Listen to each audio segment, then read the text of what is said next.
Dr. Palihog, and open your Bibles, Exodus chapter 4, verse 1 and 4. Exodus chapter 4, verse 1 and 4.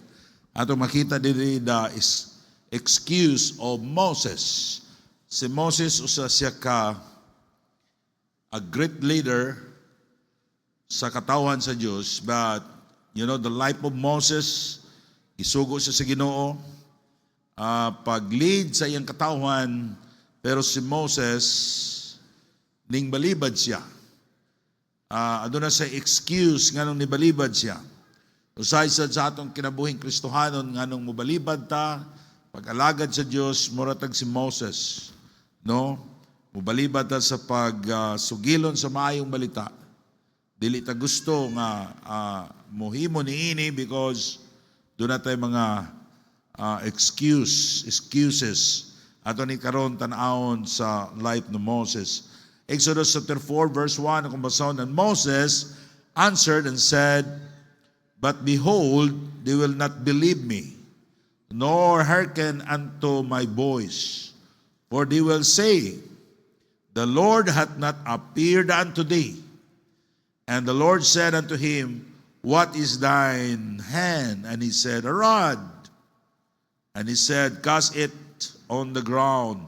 And he cast it on the ground, and became a serpent. And Moses fled from before it. And the Lord said unto Moses, Put forth thine hand, and take it by the tail. And he put forth his hand, and caught it, and it became a rod in his hand." Let's pray.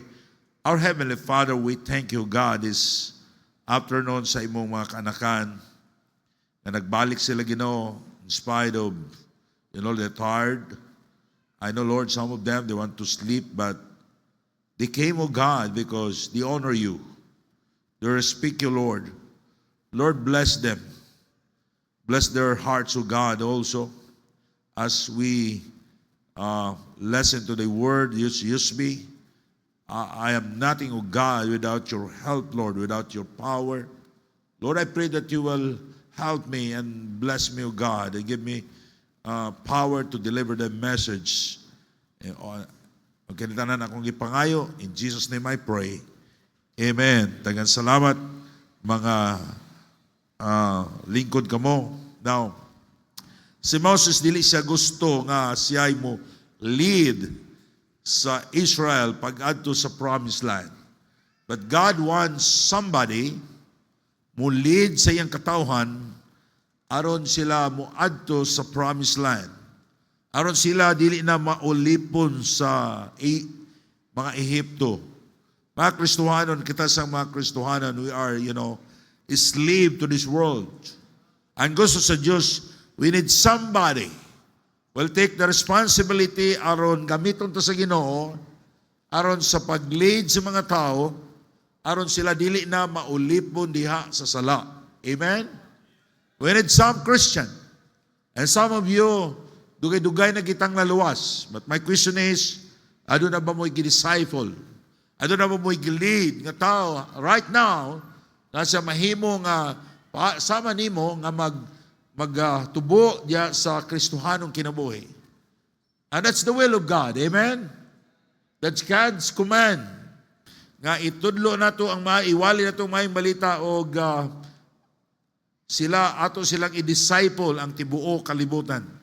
Now, I believe in all my heart, dili kabubuton sa Ginoo nga kita nga mga Kristohanon igor at maminaw. Amen? God wants you to teach. Pastor, babae ko, I'm a woman. Dili ko pwede mawali. I'm not saying mani ka rin sa pulpito, mawali ka. But you can teach. Amen? You can lead people. Now si Moses, gisugo siya sa Diyos. God wants to convince Moses that God should nga iyang sundo ng Diyos. Kaya ang Diyos o sa kagamahanan. Pero si Moses, ningon siya, Lord, dili ko, kinsamang ko. Sa di na sila mo tuon ako. Pero nalimot si Moses nga ang Diyos gamhanan siya sa Moses, unsa man ang nasa imong kamot, isa baston. It's a rod. siya, itsa niyang rod. Nahimong bitin, dagan si Moses. Sinang ka kung pag-ana ni mo sa imong rod, murag dupong, piting dagan ni Moses. Sa Moses, hawiri. Yeah. And I believe Moses, he trusted the Lord. Iyang gahuwiran ang pagbalik ang bitin og nahimo sad nga rod. Now God wants to convince Moses that God should be followed because He's a powerful God. Amen? God wants to convince us that we're going to follow the Lord, to make disciples sa mga tao, because kanang mga tao, dili na sila mo grow, mga lagad sa Ginoo kung walay mag-follow up nila. Ang akong asawa, inkuday, this woman, bago lang ni nagdawat sa Ginoo, they need somebody will disciple her. Kay babay god, lain kayo kung magsikog balik dito, dapat naa ka. I know my wife, she's very busy. Pareha minduha, kung bakantis ako. Kunya, lain po kay kaminduhan ni Rini. Nya, babae among gibisitahan. Kabilag, manguyab si Rini. So, kuano niya ma-technical. Di ba? We need somebody to disciple them. Na binabago pa sila na luwas. Gisugo ta sa Diyos. Christian, gisugo ka sa Ginoo. You are you're nakakasala ka, makakumitar kag sala in the sight of God if you are not following the Word of God. If you are not going to help people nga bago pa na-save, aron sila mo grow, aron sila mo pariha nimo nga mga lagad sa Ginoo. Now, nun saman ang excuses ni Moses. Now, what are the excuses of Moses? Ang excuses ni Moses sama sa kanato. Karon doon na tayo excuses sa Diyos nganong dili ta mag-witness, dili ta mag-disciple, dili ta mga lagad sa Ginoo. Nganong di ta magdalag kalag sa Diyos, no? Doon naghantag mga excuses. I'm so busy. Walay mutuon ako, ngalaw wala ta magsulwining, naghantag mga excuses. Pastor King, where's Pastor King? Over there. Di ba na ako gisend nimo sa messenger? No, i-friend to. Ano ang likod na to, napotay friend kay magtuon tag soul winning. Amen? I want you to teach how to share the gospel a very simple way. Di na kinahanglan pa nga grabe pag yun natong tuon. Now, you can memorize first the verse, and I want you to understand how to share the gospel. Ato nang ibutang dire sa screen, and then balik-balik. Dili lang dire mag-soul-winning kay basig makuyawan. Di lang sa screen. Somebody will, demonstrate. Maybe, murag kuan lang, kanang, murag some Christian with Nissan or actual soul-winning. So that you have an idea how to win souls. Dili na karon panahon nga maglingkod rata. Amen? We need to grow. God wants you to be fruitful. Nga mabunga ta. Kay kung mabunga ta, ang Ginoo nagingon siya, unsay atong pangayoon ihatag sa Ginoo. He will bless us. No, kung mabunga ta, malipay ang Ginoo sa atong kinabuhi because it is God's command. Okay, dagantag rason, ngano di ta mangabig og kalag, ngano di ta mag-disciple sa mga Kristoharon arong bubunga sa sila sama sa kanato nga mga lagad sa Ginoo. Gusto sa Dios nga mag-desire ta sa pagpamunga og kalag Christian. Inauto ta nga nag-desire kamo. No, kamo mga choir members, maulaw mo sa Ginoo kay every time nagkanta kamo, dapat kabalo mo mag-soul winning. Amen? Kung awato na ko ang ubang mga pastor nga before mo kanta, ngayon ko, nagsulwining ka? Pag yung wala, lingkod, nagsulwining ka? Pila lang kabuk mabilin. Pero para nako, pagkanta, it's another way of serving God. Soul winning, it's another way also of serving the Lord. But Christian, we need to win souls because people are dying. Our time is short. Dapat kabaluta mag-soul winning. Now, what is your excuses? Una, ang excuses ni Moses, I'm insignificant. He considered himself to be just an average person. Insignificant means an important person. Hunahuna ni Moses, dili siya magamit sa Diyos kay ordinaryo lang siya nga tao. Every people of God that used by God is an ordinary, they are ordinary people like us. Si Peter, he preached, 3,000 souls got saved. Si Peter, wa nakahuman og college. Wa kay record, naka-eskwela sa elementary. But Moses is used by God.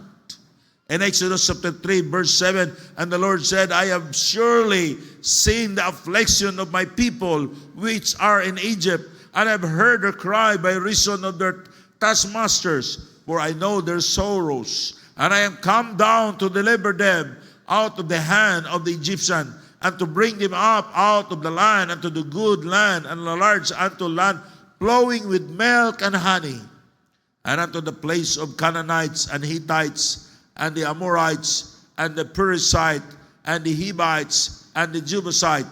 Now therefore, behold, the cry of the children of Israel is come unto me. And I will have also seen the oppression wherewith the Egyptian oppressed them. Come now, therefore, and I will send thee unto Pharaoh, and thou mayest bring forth my people, the children of Israel, out of Egypt. And Moses said unto God, whom am I? Sa Lord, kinsa man ko nga imong sugoon, that I should go unto Pharaoh, and that I should bring forth the children of Israel out of Egypt.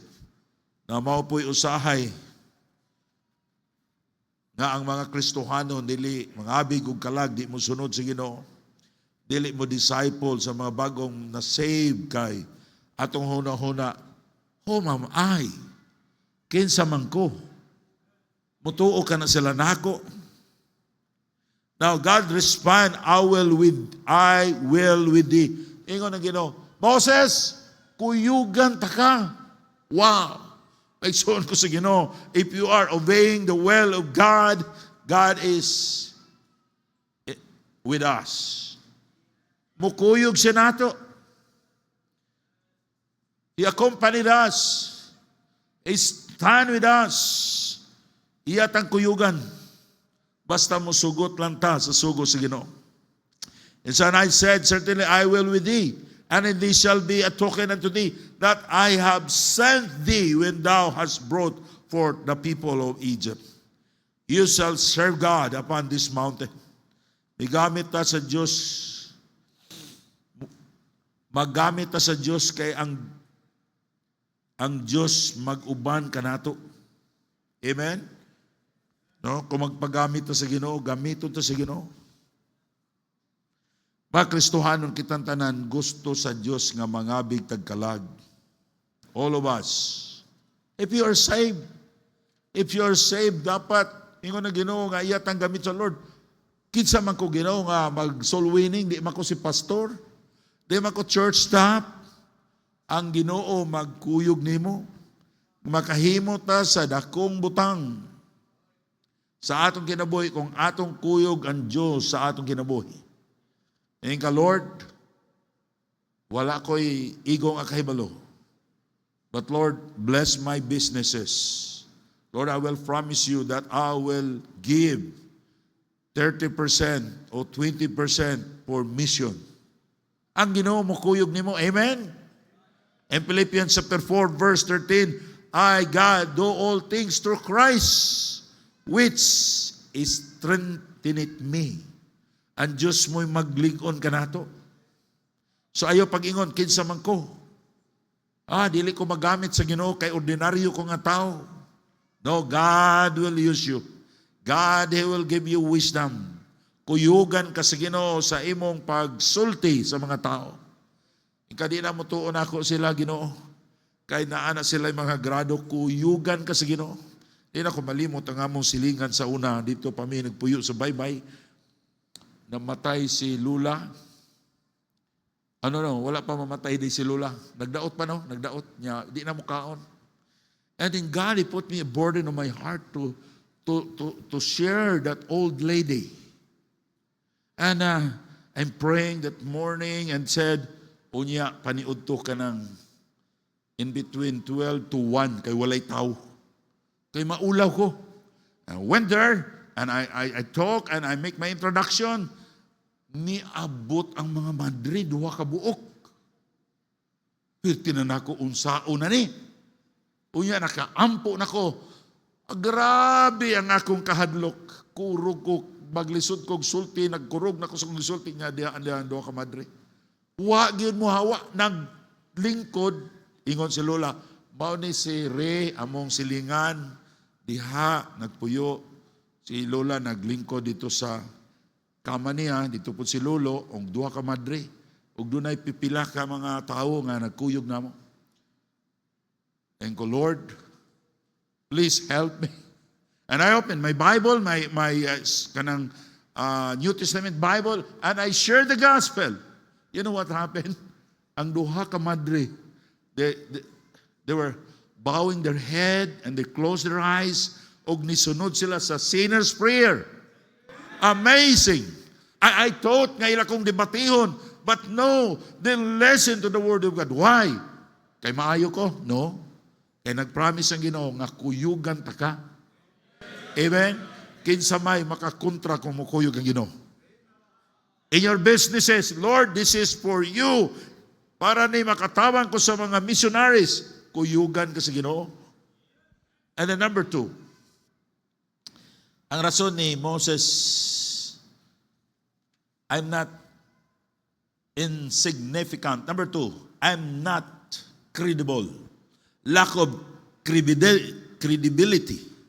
In Exodus chapter 4, verse 1, and Moses answered and said, but behold, they will not believe me. Sa Lord, dili na sila mutuon ako, nor hearken unto my voice, for they will say, the Lord hath not appeared unto thee. God, nagpakita ang Ginoo nimo. Bingo ka, gisugo ko sa Ginoo, kay nagpakita ang Ginoo nako. Sa but. Sa Lord, dili na sila mutuon ako. Dili ko credible. I'm not a credible person. They will not believe me. God respond, He gave Moses a rod, and rod become a serpent. Ang Diyos nagpakita kanato sa iyang gahom. Dili sa atong kamaayo mutuo ang tao, no? Kundi pinaagi sa gahom sa balang Espiritu Santo. Ang balang Espiritu Santo ang magpasabot sa tao. People are blind. They cannot see. They cannot understand the simple plan of salvation. But with the Holy Spirit, will open their eyes, will open their mind, they will understand. And the Holy Spirit will convict their heart. Og maluwas sila. Muna ayaw mong pag-ingon nga, unya na ko, magsulwining, unya na, kay mag-practice pagin ko kaayo. Hey, mutuo na sila kung ang Diyos mo kuyog nimo. You are credible because of God. Amen? Now, kung magpagamit lang ta sa Diyos, ang Diyos mo hatag nato gahom. Share the gospel. It has the power to save than save soul. Because the gospel has the power. And the Holy Spirit will use you. Mga igsoon ko sa inyo, let's share the gospel. Kinsa man ninyo diri nga wa pa gyud makasukad, maka-witness. Pastor, wala pa gyud. You will try. Og imong masulayan ang kalipay gyud kaayo sa imong kasing-kasing. When you experience the power of God na pagsugilon sa mayong balita. Maybe sa una grabe ka magsulwining. How about today? How about today? You need to share the gospel. Ngayon ka, pastor, dili mo tuo niya. Musay mo yung ita. Di ni mo tuo na ako kaya murag tanaw na ko sa daong ani, murag di gini mo tuo. Do not underestimate the power of God. Amen? Isa kani-kani kay murag mo tuo ni nako. No, that's not your power. It is the power of God. Just share the gospel. Amen? Number 3, ingon si Moses and Exodus chapter 4, verse 10, and Moses said unto the Lord, O my Lord, I am not eloquent, neither therefore nor since thou hast spoken unto the servant, but I am slow of speech and slow of tongue. Lord, dili ko kabalo mag in English. Lord, dili ko kabalo mo sulti mo hapsay sa kong istorya. And the Lord said unto him, Who hath made man's mouth? Moses, kinsay naghimo sa imong baba? Who hath make it the dumb or a deaf or as of the seeing or the blind? Have not I the Lord? Now therefore go, and I will be with my mouth and teach thee what thou shalt say. Ay ko na ginawa, Moses, lakaw. Kinsa may naghimo sa imong baba? Di ba ang Ginoo? Kaya nga itong baba ato ning gamiton panglibak lang. Ato nila ning gamiton sa pagpanaway. Ato lang ning gamiton sa unsang mga butang usahay nga dili kabubuton sa Ginoo. Ato ning gamiton sa pagsulti sa maayong balita. Share the gospel. Usahay mo na akong worry, usahay ko, Lord, magtana ako ni Pastor Ken. Grabe mag-in-English. Sometimes si Pastor Tutong, Kodok, grabe man ka mag-ingon sila nga, usahay ang ilang in-English ba, magtanaw ko, kaya raman ako mag-in-English. Sa ako po huna-huna, pero pag tungtong ako sa pulpit, makuyawan ko. Sa Amerika, gusto kong wala untay Pilipino nga naa sa congregation. Kaya kung wala'y Pilipino, may kay kung in-English. Pag na'y Pilipino, mahadlok ko nga mukatawa ang Pilipino. Kay kining Pilipino, hinawayon magutag in English. Pero ang mga Amerikano, isa, okay brother, you are so good in English. Pero pag pili ay Pilipino, hinawayon kay Pilipino sa grammar ay. Mora kong si Moses, ko, Lord, di ko kabalo mo in English. You know, kung akong dawato ng akong mga speaking engagement sa gawas, halos kada bulan, magwali ko dito. Sometimes, mayingon ko, wali na ko, wa na ko yung time sa sunod tuig na lang, pag sunod tuig na lang. Because ang ako yung problemahan, kana magsige ko gwali. Di pwede magbinisaya. Mag-in-English good.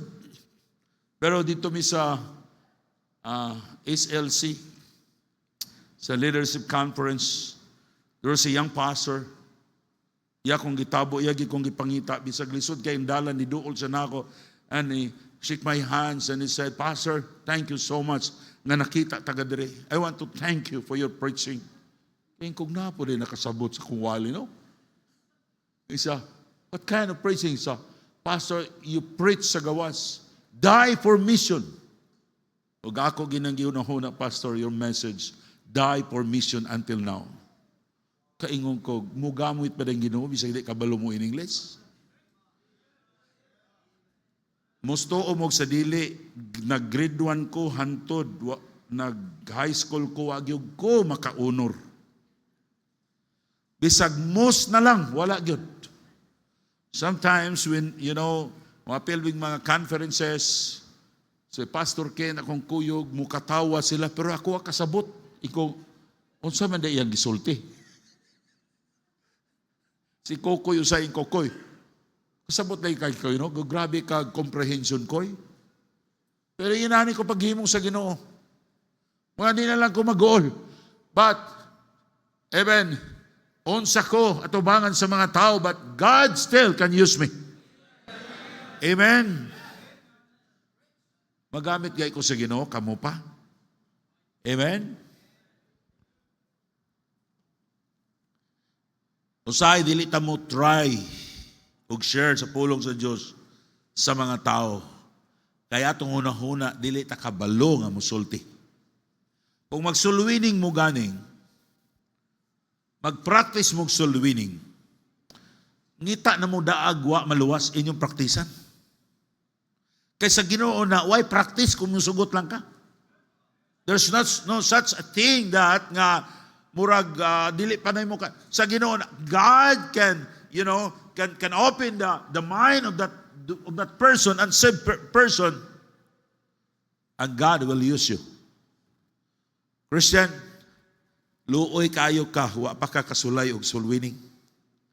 Wa pa niyo ma-experience, hey, ang kalipay sa imong kasing-kasing. If you have problem, go out and win souls, and you will be happy. Pastor, saan day pagsulwining? Imong basahan ang tawag, versikulo, Romans 3:23, nga makasasala ang tao. Pwede ba Romans 3:10? Mato din ka sa Romans 6:23. Ang bayad sa sala, kamatayon, ay kaduhang kamatayon, mao ang linaw nga kalayo. Imo na yung explain ang gugma sa Diyos. Ang kaluwasan nga gihimo dito sa cross. Mato din ka sa, ano tawag na? Close sa invitation or sa,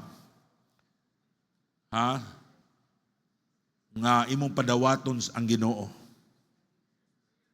Ato di ka sa sinner's prayer. Pastor, sao man, Romans 5:8 explain mo ang gugma sa Diyos. And then, muato sa kadayon ka sa Romans 10:13, pwede ra ka diya taman. Romans road na. So, iprento, Pastor King, kung ato silang tagaan na to, basta mo saad ka mo, nga magsulwining mo. Amen? Kay hapit na mo balik ang Ginoo. Katapusan. In verse 13, chapter 4, and it said, O my Lord, I prayed in the hand of whom thou wilt send. So I am not the right person. The problem of unwillingness. Ingon si Moses, in other words, I'm not the right person. Send someone else. Isa, Lord, ayaw ko. Kanalang uban. Kanalang si Jolly, kanalang si John. Kay guwapo, mga guwapo. Mga bright. Kamusad. Si pastor lang.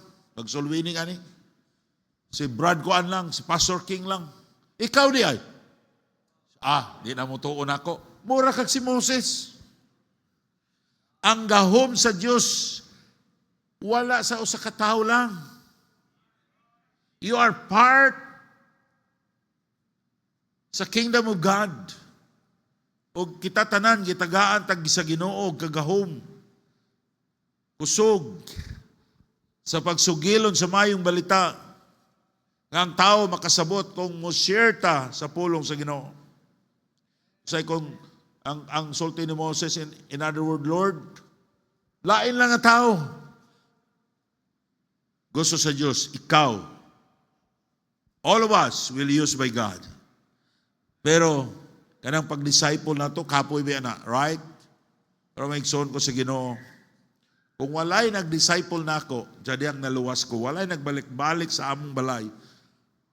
And there are daghang mga tao nga akong makredit nga ngano karon nga na pastor ko, mga tao nga nag-atiman ako. Gamay ra siguro ang napulo ka tao. And in other location, in other time, there's someone who helped me nga magpaluap na ako, mo-open sa Bible, nga magpadayon ko sa pag-alagad sa Ginoo. Sa inyo sang kinabuhi, do you remember? Naunsa nga nakapadayon mo, di ba, lain-lain nga mga tao na imong blessing sa inyong kinabuhi. Amen? O maunay paagi sa Kristohanon, hubunga tagkalag. God commanded us to teach the word to other people. Kung walay nag-disciple nato, di gyud ta magpadayon pag-alagad sa Dios, walay nag-atiman nato. Walay nag-ampo nato. ang pagdasig sa inyong pamilya sa pagsunod sa Diyos, dili lang ako na nga trabaho as a pastor. Kung dili, number one, trabaho na nimo as a member of that family. Amen? Parents, disciple your children. Mga anak, magtarong kamo sa inyong kinabuhing Kristohano. Para ang inyong mga ginikanan, madasig sila sa pag-alagad sa Ginoo. Christian, how about your unsaved loved ones? How about your unsaved friends and other people nga wa pa masave? Aya pag-ingon, sila lang ang mo trabaho, ana pastor? Kamu lang. Kita tanan, gisugo ta sa Ginoo, nakasala ta, kundi nato ni buhaton. I'm not saying nga kada adlaw kamo magsulwining, maghatag kag usa ka adlaw, duha ka adlaw. No. Diha sa imong trabahoan, diha sa imong office, diha sa imong amigo. Maybe usa ni ana dapat iampo nimo sa Ginoo imong mga anak, diha sa imong panimalay. Dapat doon natay pagtagad nila. Kay gisugo na sa pulong sa Ginoo. Kung dili ta mo disciple sa mga bagong panaluwas, dili ta mo disciple sa atong mga anak, dili ta mo disciple sa atong mga amigo, I will tell you this, ang yawa na ningkamot na sila malayo sa maayong balita. Ang gusto sa yawa nga ang atong mga anak dili mga lagad sa Ginoo. If you don't care them, Satan wants to destroy them. Amen? Now, Christian, hinaot unta nga doon na tayo pag-care sa atong mga pamilya. Doon na tayo pag-care sa atong mga minahal sa kinabuhi. Nakakanya gibutang sa Ginoo. Do not wait that some of the, church staff, mga kaanto ko sa iyong panimalay, di na ako na mahimo, kay daghan na takaayo. Gibutang ka sa Ginoo din ha. Giluwas ka sa Ginoo para magamit ka sa Ginoo para nila. And you become a pastor to them, sa imong mga loved ones. You can open your Bible, you can share them, and you can encourage them nga musunod sila sa Ginoo para sila mahimo sang Kristohanon pareha kanimo. Now invest your life to someone, train them to serve God. Maybe usa sa imong silingan, usakop sa imong panimalay, na kinahanglan siya nga imo siyang i-disciple. Their souls are waiting for you. Their souls is groaning and said, somebody will help me. Siguro doon na kay mga tao nga nailhan, nga nagulat siya, nga ikaw mo trabaho niya para sila maluwas o mga lagad sa Ginoo. Ang pag-disciple sa mga bagong Kristohanon, importante kayo para sila mo grow diha sa Diyos. To multiply yourself. Maybe we disciple other businessmen by giving their, sa ilang tithes and offering para mo grow sa bless sila sa Ginoo financially. Maybe gusto sa Diyos mo disciple kag another soul winner para mo silang magiyahan nga another nga tao nga mag soul winning pareha nimo. Or another nga magkanta sa choir nga pareha nimo. God commanded you to disciple the new believers. God commanded us to share the gospel and to disciple other believer. Amen? Mga Kristohanon, hapit na yun, mubalik ang Ginoo. Gamay na lang yun. Kung di po mubalik ang Ginoo, pareha na ko, edad nagsasinta, daga na kagibati. No? Kaya ngunin ko, gamay na lang yun kaayo ang atong panahon. Ubiya na tanining kalibutan. But nindot yung kayo sa atong pagbiya. Doon ay mga tao nga gigamit na sa Ginoo. Na makita sila sa simbahan, they're serving the Lord because you use your life to influence them. Amen? So I'm not saying magsigig yung maglakaw. No. But I'm saying spend some of your time disciple other believers or witness by witnessing other people and pray for them and help them to grow Para kita nga mga Kristohanon, gisugot na si Diyos sa paghimo ni Ana. Let's pray. Our Heavenly Father, we thank you so much, O God. Salamat Ginoo nga si Moses, wala gid siya magdumala, wala siya magdumili. Apan sa Ginoo nisunod. Doon na siya mga excuses like us, O Father. Lord, help your people, Lord, nga among ma-evaluate, among ma-realize, ang among excuses, ang among mga excuse Ginoo dili na igo, di mi mangabig og kalag. Lord, there's something wrong in our heart.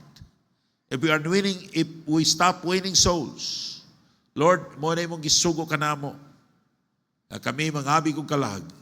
Kung magnegosyo mi para sa mga kalag, makatabang mi sa imong mga missionaries. Lord, help us to obey the word of God. In Jesus' name I pray. Amen.